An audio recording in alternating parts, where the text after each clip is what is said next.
During my mother's birthday celebration, my daughter asked, "Why is our seating next to the household rubbish?" My uncle stated loudly, "You aren't real kin, only her direct relations." My gaze swept the room. Even the nearby child had a balloon and his own chair.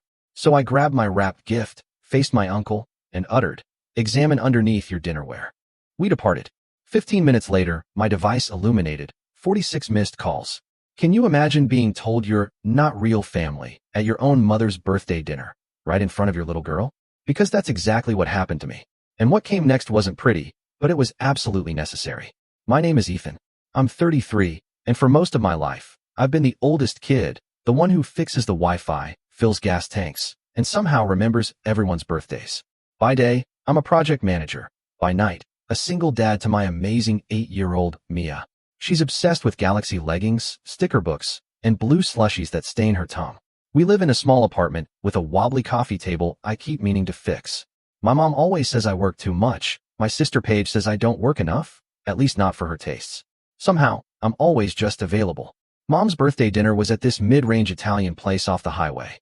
You know the type: fake vines, sticky menus, family-style bowls that always look bigger in the pictures. I booked the private room, I bought the cake, I even wrapped the gift, a bracelet she'd circled in a catalog months ago and conveniently forgotten. Mia held the gift bag with both hands, so excited. I was just plain exhausted. When the host let us in, I saw it instantly. Our table was shoved right next to the busing station. Trash bins, the clang of plates, that sour mop smell. "Dad," Mia whispered, wrinkling her nose. "Why is our table next to the trash?" Before I could even think of an answer, my Uncle Larry, Mom's brother, leaned over. He reeked of cologne and his usual unsolicited opinion. "Because you're not real family," he said, his eyes scanning Mia. "You're just her side." The room went completely silent. Forks paused midair. I just stared at him. Then I looked at my mom, who actually flinched and took a long sip of water, like it might make her disappear. Mia looked up at me, her cheeks turning pink. "Am I not family?" she asked, her voice tiny. "You are my family," I told her, my voice as steady as I could make it. "You're the best part."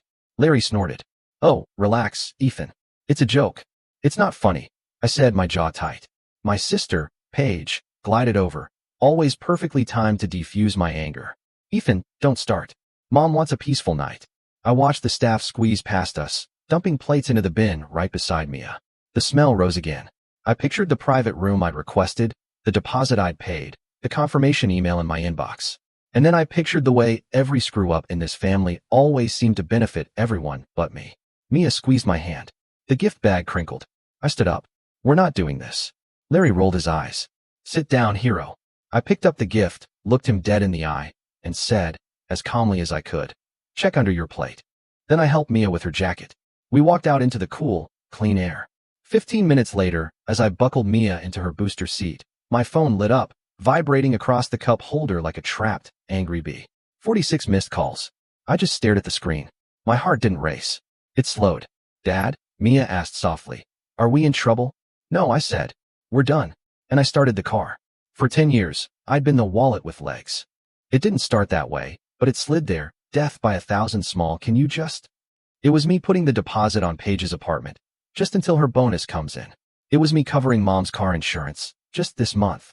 It was me adding Larry's line to my phone plan because his job needs reliable service, and you get family discounts, right? It was me picking up every dinner bill because you make more than us. I wasn't rich, just organized.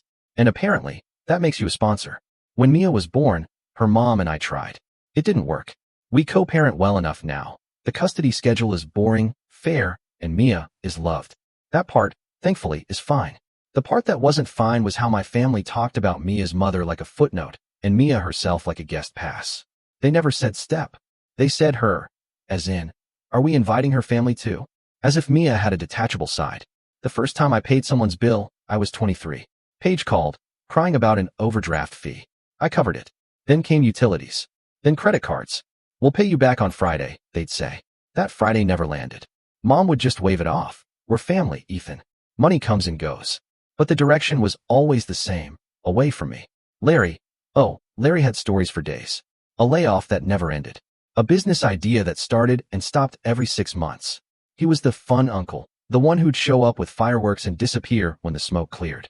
He found his way into my finances through Mom's soft heart and Paige's loud voice.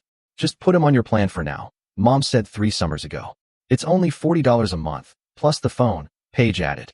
He needs a phone. It became $95 after the upgrade he accidentally took on the installment plan. Then data overages. Then international roaming when he went on a cruise. I didn't even know that was a thing. Meanwhile, there were quieter drains. Mom's house needed a new water heater. She cried about being too old for cold showers. I swiped. Her property taxes spiked. I set up auto-pay from my account because she forgot the portal password.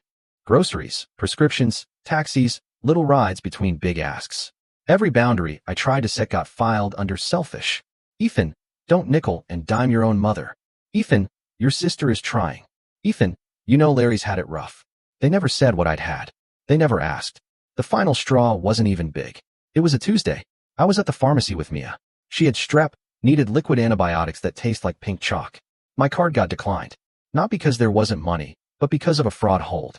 6 DoorDash orders, 2 rideshares, and a gaming subscription, all hitting within an hour. I recognized the pattern instantly. Paige's new boyfriend had borrowed her card again. Except it wasn't her card.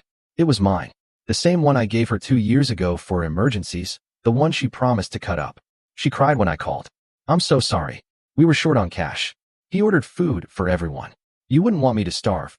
I canceled the card right there in the parking lot, with Mia dozing in her car seat. I let the pharmacist run my debit card. I drove home with a feverish kid and a cold feeling in my chest that just wouldn't lift. That week, I made a spreadsheet. No numbers. Just names and categories. Phone lines. Car insurance. Netflix. Apple Music. The gym membership page paused on my card and forgot to unpause.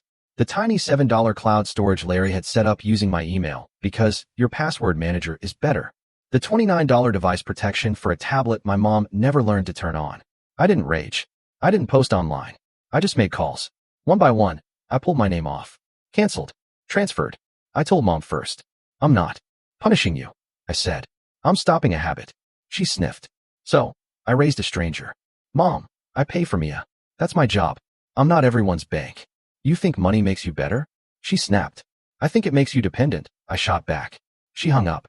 The birthday dinner was supposed to be a reset. I'd booked the private space so Mia wouldn't be jammed near a trash bin. I'd prepaid the base menu to keep it simple. I even called the manager to confirm the layout. So when we arrived and got shoved by the busing station, I knew. I knew someone had sweet-talked the reservation into something cheaper, smaller, easier for them. And I knew where the extra seats went, too. When we walked in, I saw 2 neighbors I barely recognized at the nice end of the room, with balloons and place cards. Mom, I said quietly, who invited the Nelsons? She just looked at her napkin. They've been good to me. I looked at the trash bin. I looked at Mia. And then Larry opened his mouth. That's when I decided to flip the script. Not a blow-up. Not a speech. Something cleaner. Earlier that day, I'd slid folded envelopes under every porcelain plate at the head table. Larry's had a photocopy of his phone installment agreement and a bright yellow sticky note. Transfer request submitted. Effective tomorrow, line disconnected.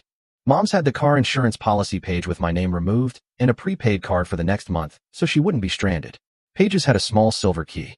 The storage unit where I'd packed everything she'd bought using my card this year, with invoices taped to the boxes, a quiet ledger you could touch. Under my mother's plate, I'd left the bracelet.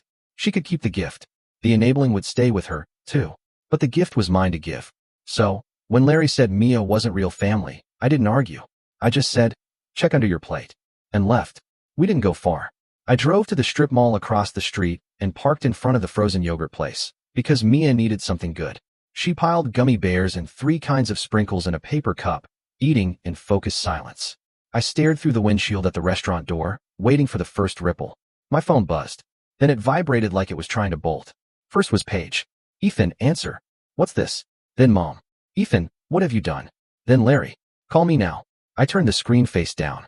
Mia licked her spoon. Is Grandma mad? She's surprised, I said. People get loud when they're surprised. The calls multiplied. Unknown numbers. Cousins. A neighbor. The restaurant manager. I breathed. I had planned this so carefully, but I hadn't planned for the part where my body would shake anyway. I texted one thing to the family group chat. I'll talk tomorrow. Tonight's for Mia. Paige responded in seconds. You ruined Mom's birthday. Larry jumped in. You tried to embarrass me. Didn't work. I already talked to the manager. Your little papers mean nothing. I typed slow. They're confirmations, not threats. Then I muted the thread. At home, I put Mia to bed to the soft glow of her fish night light. She asked, "Did I do something wrong?" I sat on the carpet beside her and told her the truth in 8-year-old words. "Grown-ups forget how to be kind," I said. "Tonight, they forgot. That's not on you." She nodded, like she understood more than I wanted her to. "Can we sit at a good table next time?" "Always," I said. When the apartment was quiet, I opened my laptop.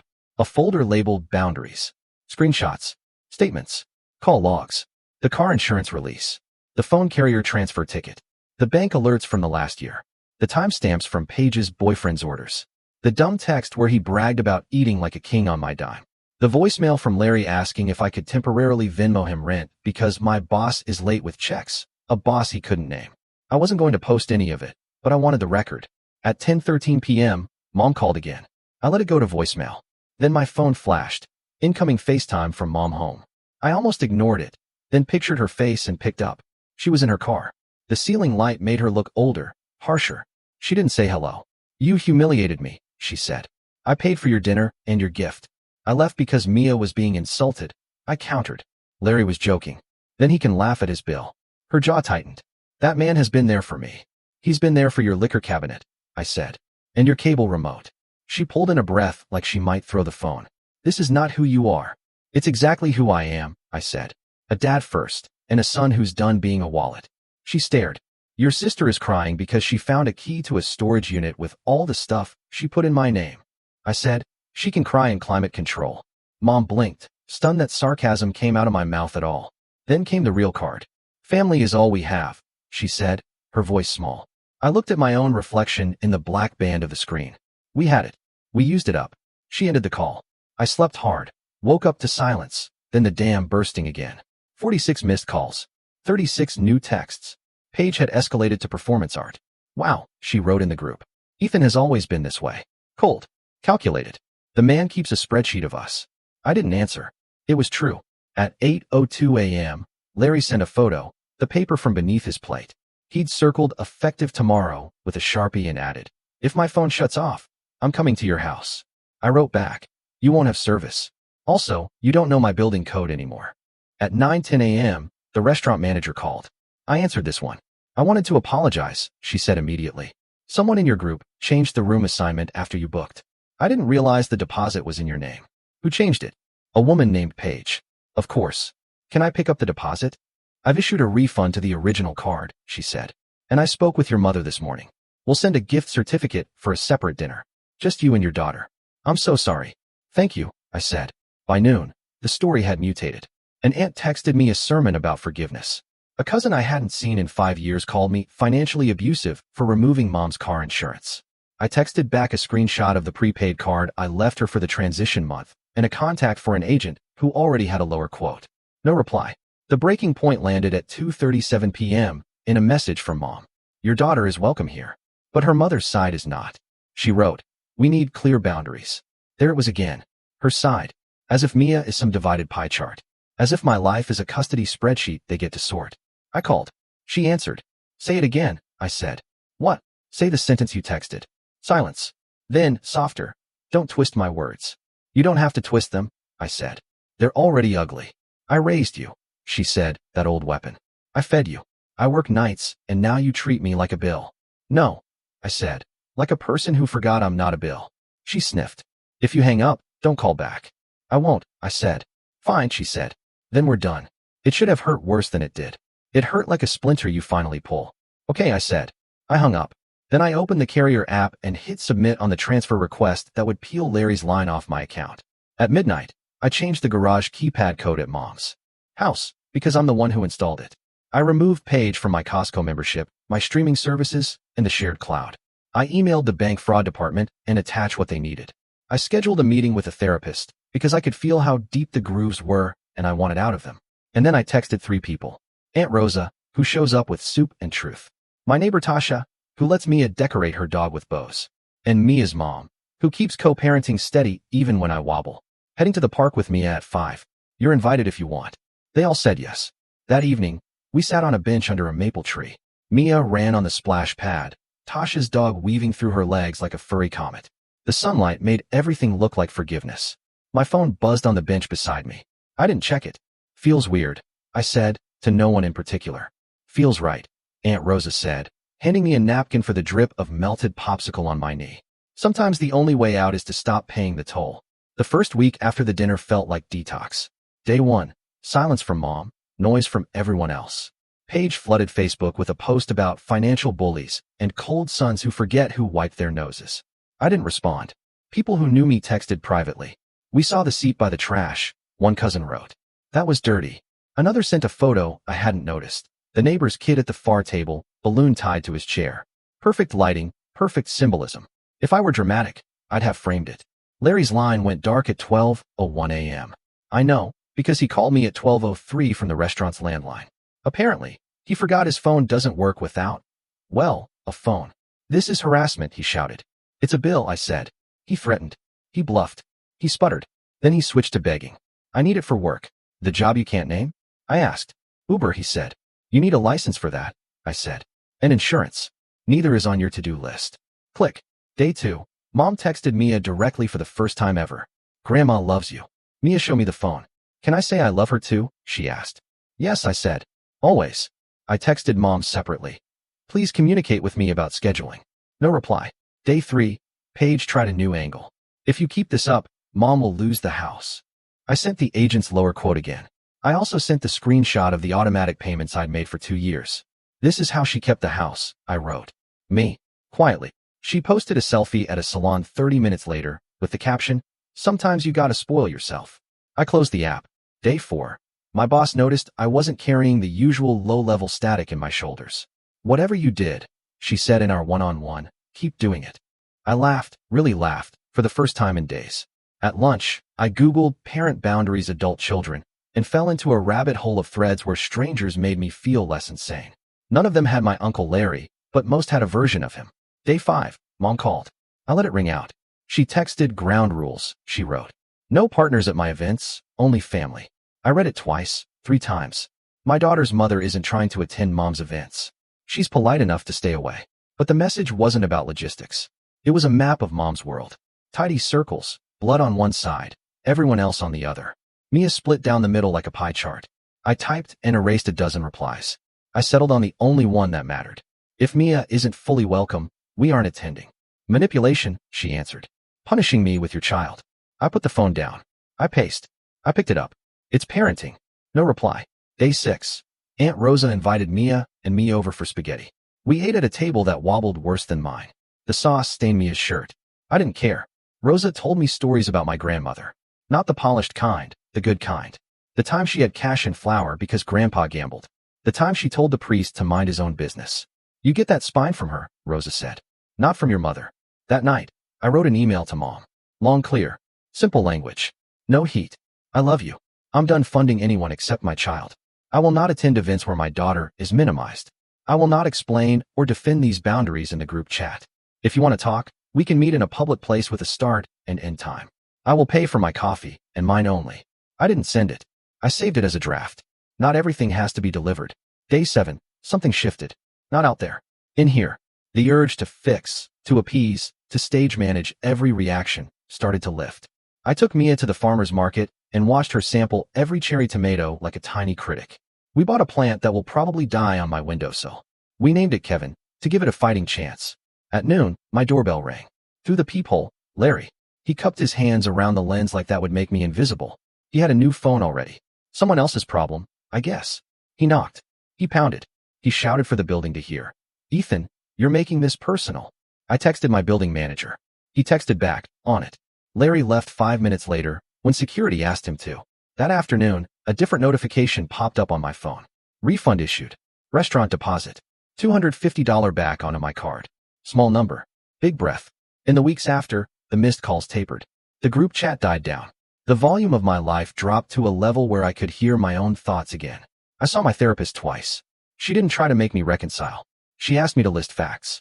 Fact, I paid for things because I was scared of being labeled selfish. Fact, they labeled me selfish anyway, when I stopped. Fact, I am responsible for a child, not a clan. Fact, love that costs you your self-respect isn't love. On a Wednesday, Mom finally asked to meet. I agreed. Public place, start and end time.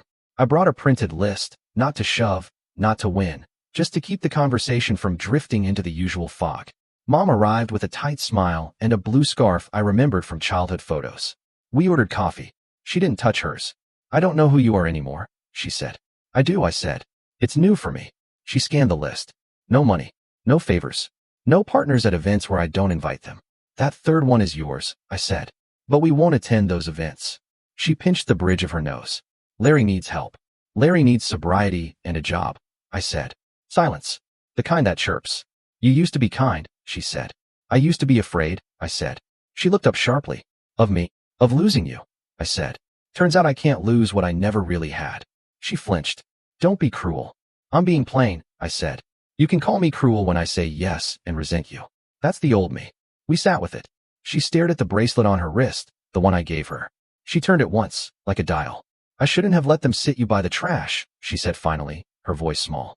I didn't notice, or I didn't want to. Both can be true, I said. I want my family, she whispered. So do I said. I'm building one. We didn't hug. We didn't fight. We paid separately. We left. A week later, Mia got invited to Mom's for cookies. I drove her over and stayed on the porch. Mom opened the door and crouched to Mia's height. You are my family, she said to her. All of you. No footnotes, no sides. Mia looked at me. I nodded. Go inside. I saw the dining room table. 2 chairs, no trash bin nearby. It sounds like nothing. It felt like weather changing. I'm not naive. A line isn't a spell. The pull of the old pattern is strong. Paige still posts like every thought is breaking news. Larry still calls from new numbers, still tries fresh angles. But the difference now is simple. Dials don't reach me unless I want them to. As for the neighbors, I don't care who got the balloons. Mia has a plant named Kevin and a dad who keeps promises. We eat pizza on paper plates and sit at the good table every time because I carry it with me. One more thing. The envelope I tucked under my mom's plate. I didn't include a bill. I included a photo. Mia and me at the park. Hair frizzy from the splash pad. On the back, I wrote, "This is the family you get when you respect us." Mom keeps it on her fridge now. I noticed it when I dropped off Mia last Sunday. The bracelet flashed on her wrist when she reached for the milk. She didn't say sorry. I didn't ask. We're not fixed. We're adjusting. And the uncle? He tried to corner me at a grocery store aisle last week. Still smelling like cologne and old stories. You think you're better because you pay your bills? He sneered. No, I said. I just think I'm done paying yours. He opened his mouth, closed it, reached for a jar of pasta sauce like the conversation lived there. I walked away. Here's the moral I carved out of the noise. I'm not an ATM with feelings attached. I'm not a seat by the trash. I'm a father, a son with limits, a man who learned, late, that family is not a password you enter to open someone else's wallet. My kid asked why our table was next to the trash. It was the right question. I spent a decade explaining the smell away. Now I move the table. Or I leave. I don't owe anyone access to me that requires me to make my daughter small to fit. If that looks cold from the outside, fine. Inside my house, it feels like heat. People tell you setting boundaries will make you lonely. Sometimes it does. You lose the kind of company that only shows up when you're paying. But the space that opens up? That's where real people fit. Neighbors who bring soup. A co-parent who respects your time. A kid who sleeps easy because the room is quiet. I used to think love meant saying yes until I disappeared. Turns out love is the version of no that protects the right things. I won't be the family's bank. I won't pretend insults are jokes. I won't sit my child near the trash to keep the peace. Check under your plate wasn't a gotcha. It was a line. On one side, the old script. On the other, a life I can look my daughter in the eye about. 46 missed calls used to mean panic. Now they mean I silenced something that never cared if I could hear it anyway. I'm not waiting for a better apology. I'm busy building a better life.